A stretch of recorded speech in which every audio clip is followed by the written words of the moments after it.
Check. Here we go.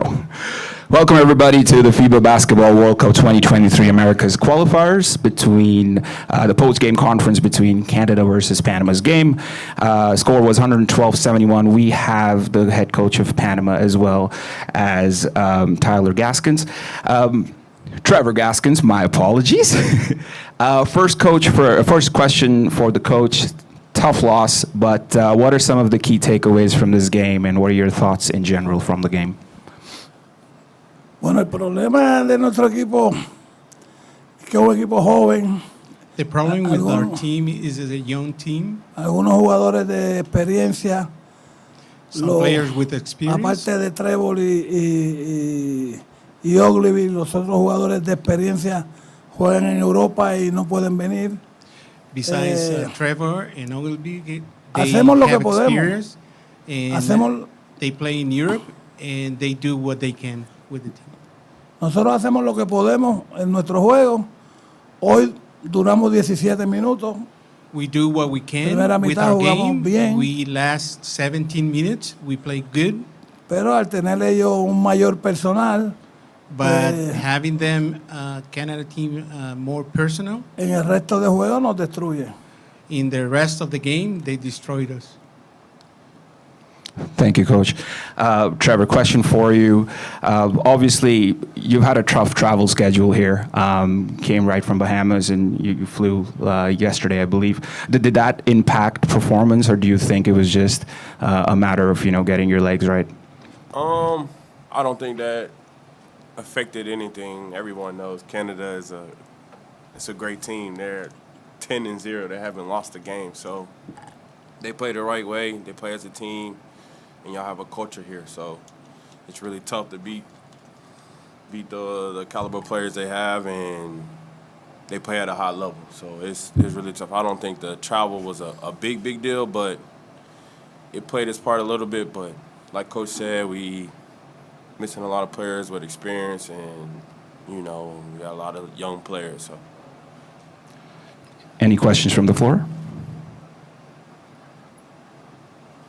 Just for Trevor, speaking about you're a veteran here in the program, and what do you think the lessons are for those younger players as you're going through these cycles and playing teams like Canada and seeing what can be accomplished? I think it's good for them to see, because they can see the intensity that you have to play every possession, and also see how to play as a team, as one.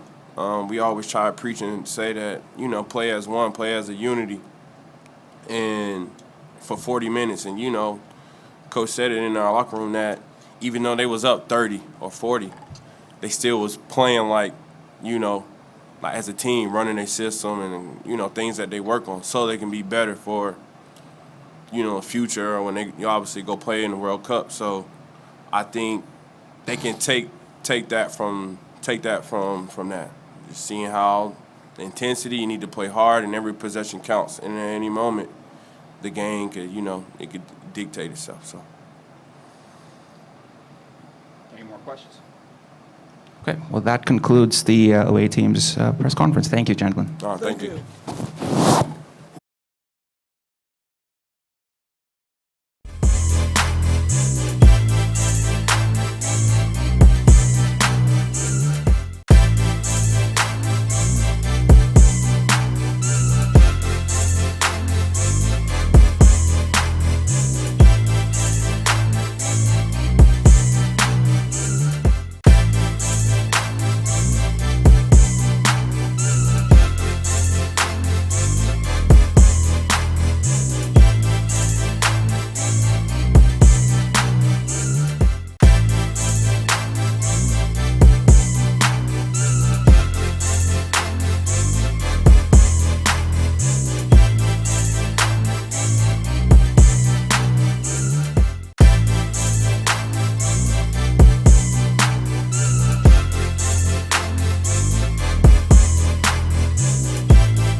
Welcome, everybody. We have Team Canada for the post-game press conference. Game between Panama and Canada. Score was 112-71. We have head coach Nate Yorkren and Aaron Best. First question to Coach. Coach, unbeaten in the FIBA World Cup qualifier so far, unbeaten on home soil. Your thoughts on the game and this window in general? Yeah, you know, after coming off our first game against Venezuela where we clinched, we talked about we were going to enjoy that evening, and the very next day, you know, our film session and the approach that this team has put into every one of these games, all 10 of them, is elite. I mean, it's unmatched. The film session, the practice that we had yesterday, and then obviously the film and walkthrough before our game today, and Panama, you know, they got a good coach and good team, and they've been right in there. So like you can see, you know, our guys, they kept coming and coming. I know I've said that word relentless a lot. That's exactly what this team is. But just their approach to the game, their approach to the details, and then number one, how hard they play, and how hard they play for each other. It's really fun to watch. Aaron, question for you. First off, in the past 3 months, you had a CBL championship with the Hamilton Honey Badgers. You were part of the London Lions recently, made it to the Euro Cup, historic win. And now 22 points on 66.7% shooting, a key member of making sure that we did qualify for the FIBA World Cup qualifiers. First question, thoughts on the game. Second question, how's your window experience been so far? I think from start to finish, we just wanted to come out and establish, set the tone really defensively. Just wanted to be relentless and keep the pressure on for the whole 40 minutes and just make everything difficult. I think we were able to do that consistently throughout the game, and yeah, we were able to come up with the win. As far as the windows, I've been fortunate enough to be a part of a few of these teams, and I just enjoy the experience every time, the camaraderie with the guys, and just the attention to detail and the brotherhood that we've been able to form over these windows, because you know we don't have like a lot of time together, but we're able to maximize, you know, the time that we do have and go out there and handle business really. Thanks, Aaron. I'll open it to the floor for any questions. First for Coach, Canada was a pretty significant achievement, right? Qualifying first, the first team in the region to qualify. But we look at the other power nations, like the United States have got 2 losses, Argentina's lost, Brazil's got losses. You know, what does that speak to the buy-in as a whole for the players in this program? It says a lot about Team Canada, meaning this. You talked about 10 of them. We've had the same approach every single time for every one of them. Even the other night when we were talking, you know, we talked about Venezuela, and we said all our focus is going to be on the next one here against Panama. And then here we are again. We got another one to play. All our focus is February 24th against Argentina. So it's the focus, the continuity of this group. They come right in. You know, I wish we could be together longer. It's like it goes really quick. 2 games, you're together for a week, and then you're gone. You know, and I got to say a little bit more here about Aaron Best. This man next to me can really play basketball. He gets asked a lot out there on the floor. He gets asked to guard the best player on the other team. We ask him to pick up full. We ask him to run the floor. We ask him to crash the glass. He shoots the 3. He does everything that a coach wants him to do and that a team wants him to do. And he's always making the right play. And it was Aaron Best tonight with 22, but we had, you know, 6 or 7 guys in double digits all around that 10, 15 points. And that's what's special about this team, is just their ability to share the ball. You know, and guys were getting into that paint, and Aaron was there on the arc a couple times, and they were putting that pass right on the money. But, you know, we've done a really good job of just focusing on our group and focusing on that next game at hand. And now we're going to get ready over these next couple months for Argentina. The Panamanian team was here just before, and they spoke about, as a lesson for them as they build their program, watching how you handled yourselves. It said that when Canada got up 30, they still stayed within their system. Mm-hmm. They didn't get into like individual plays, look at us, or, you know, trying to pad stats, right? Mm-hmm. Like it was, they said Canada, and the lesson for us, they stayed in the same system that they started in the first quarter and they were relentless with. Yeah, you're right. It's and it's the guys. We got so many guys on this team that can play. So, very good players, a lot of weapons on this team. But we're a better team when everybody's moving it and playing hard for each other. And they do. They cheer on each other. They want to screen hard for each other. They want to make a basket cut so the other guy gets open. They play with so much pace and just you can hear it. You should being in our huddles, you should hear these guys. I mean, it's a sure is a fun way to play, fun way to watch, and it is. I really enjoy my time with this group and every group that we've had along this road. For Aaron, the coach talked about having the fun part because, especially in the second quarter, you seemed to really get a feel for the game, started to take things over, and you could see the fun happening. There were some real highlight reel baskets happening, some backdoor looks, some cuts, and then open threes, some alley-oop plays. Do you get into that zone where things become like a lot of fun? Absolutely. Like we were speaking to before, the continuity that we've been able to build amongst the group, you kind of get a feel for guys. You know where certain people are going to be, and where guys like the ball, and when we get that kind of synergy going, and we play defense the way that we do, it just makes everything easier for everybody offensively, and so that's why you see the alley-oop plays and the backdoor cuts and all that, because it's just a comfort level that we all have with each other. And it just makes everybody's job easier.